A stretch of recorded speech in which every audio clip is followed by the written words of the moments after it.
Hey, muy buenas desde la oficina. Hoy volvemos a la oficina con una sección que me gusta mucho hacer. Esta es ya la tercera parte y es la tercera parte de cosas que han desaparecido. Y es que es una sección que me gusta mucho por dos cosas. La primera es por esa parte de nostalgia. Llevo muchos años montando en bicicleta y recordar ciertos componentes, ciertas cosas que han aparecido en el mundo de la bicicleta y han desaparecido en todos estos años, pues me hace venir a mi cabeza buenos momentos. Pero no solo eso, me permite también a todos los que lleváis menos tiempo montando en bicicleta enseñaros todas esas cosas que han aparecido, que han desaparecido, que de repente veis en alguna bicicleta y os llama la atención y decís, hostia, ¿por qué esa bici tan antigua tiene esto y en las actuales no lo veo? Pues bien, hoy vamos con esa tercera parte de cosas que han desaparecido. Fijaos en esta horquilla de aquí. A priori es una horquilla que no presenta nada diferente a una horquilla convencional. Sin embargo, es una horquilla que tiene que tener ya sus 15 años o casi 20 seguramente. Es una horquilla que tiene algo muy especial, que tiene algo que ha aparecido tanto en RockShox como en Fox y que a priori, como os digo, puede parecernos una horquilla totalmente normal. Sin embargo, es una horquilla de recorrido variable. Fijaos en estos números de aquí. Estos nos van a indicar el recorrido desde 130 hasta 85 milímetros. Y este recorrido lo variamos de forma muy sencilla con este dial que encontramos en la parte superior. Fijaos cómo poco a poco la horquilla va comprimiéndose y va reduciendo su recorrido hasta convertirse en una horquilla totalmente de rally cuando veníamos de una horquilla con un recorrido de trail.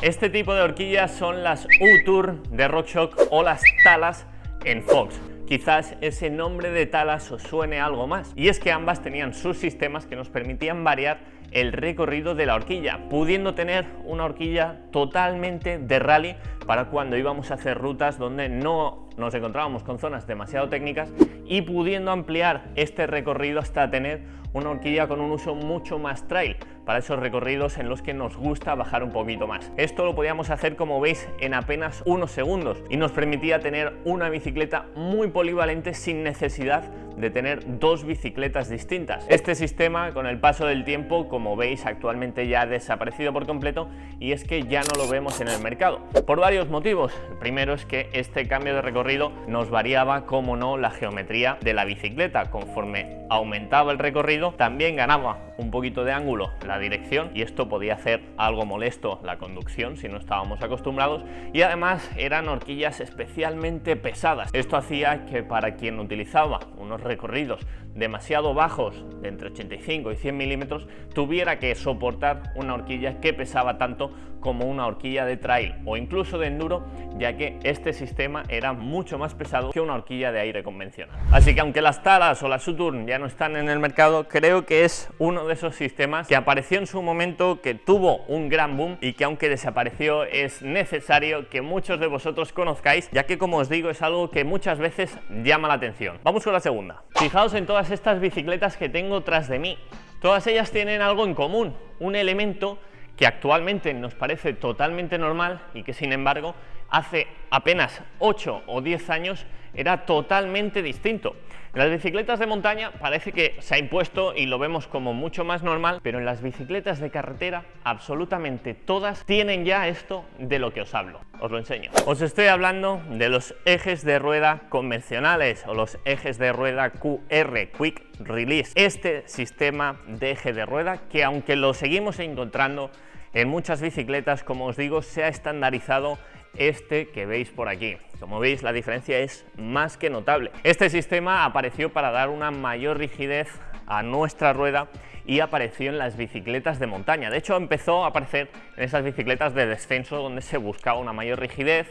Poco a poco se fue implantando en modalidades donde bajar no era tan importante, pero se buscaba esa rigidez, y, como os decía, se ha impuesto también en las bicicletas de carretera. Es curioso porque en las bicicletas de carretera no vamos a tener esos saltos en los que necesitemos una excesiva rigidez que nos da este tipo de cierre, y quizás con el de toda la vida, hubiera sido más que suficiente.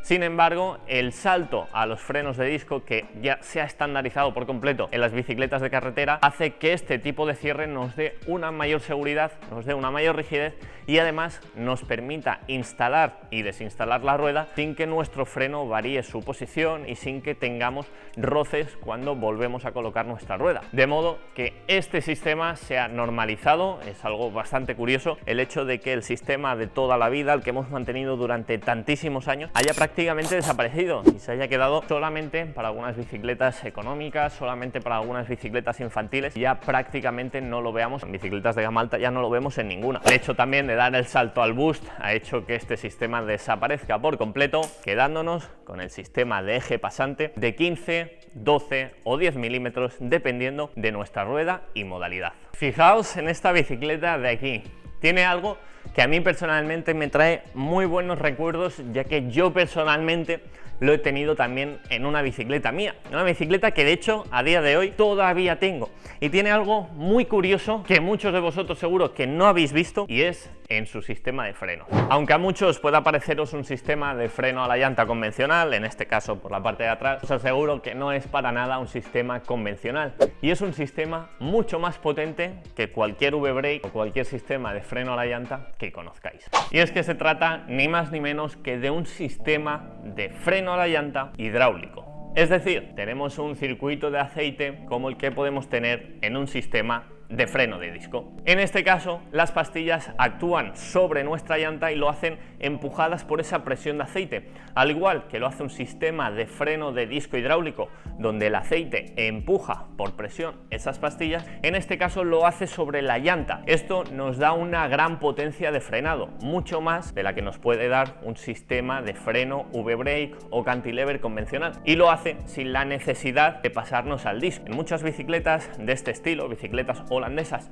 o como es mi caso, esta bicicleta que todavía a día de hoy tengo, las bicicletas no venían preparadas para instalar un sistema de freno de disco. Ni la horquilla ni el cuadro permitían instalar estas pinzas de freno, de modo que se aprovechaba el sistema de freno V-Brake para instalar un sistema de freno a la llanta hidráulico. Este sistema permitía ahorrar costes, no tenías que cambiar las llantas, no tenías que cambiar la horquilla, no tenías que cambiar el cuadro, ya que lo instalabas sobre la base para esos frenos de tipo V-Brake, y tenías un freno con el tacto de un hidráulico, ya que la maneta aquí actúa muy suave, no tenemos que tirar de un cable, sino que tenemos aquí un pistón que empuja el aceite, y teníamos ese sistema suave, potente y muy funcional para muchas bicicletas que en su época lo necesitaban. Aunque como veis todavía se sigue viendo en algunas bicicletas, es un sistema que prácticamente ya ha desaparecido. En la época de la bici que os comento tenía yo 9 años, han pasado 22 años desde esa bicicleta que tenía, que todavía tengo, con freno hidráulico a la llanta. El sistema entonces era ideal, era un poquito más caro que las bicicletas con frenos V-Brake, pero mucho más barato que las bicicletas con freno de disco, que por aquel entonces el sistema de disco acababa de nacer y todavía era excesivamente caro. Sin embargo, con el paso del tiempo, los frenos con sistema V-Brake han ido desapareciendo gracias a que los sistemas de freno de disco cada vez se han ido abaratando más y imponiéndose mucho más en las bicicletas. Y estas son 3 cosas que han desaparecido con el paso del tiempo. Ya es la tercera parte, ya hemos visto muchas cosas que han desaparecido y sin embargo siguen habiendo y habrán muchas más. Os leo como siempre abajo en comentarios cuáles son esas cosas que vosotros, si lleváis mucho tiempo practicando ciclismo, montando en bicicleta, habéis vivido, habéis llevado en vuestra bicicleta, os resultaban muy útiles o habéis visto que eran una chorrada y entendéis ahora el por qué han desaparecido u os preguntáis el por qué lo han hecho. Os leo como siempre abajo en comentarios cuáles son esos componentes y como siempre, muchas gracias por verme, nos vemos muy pronto.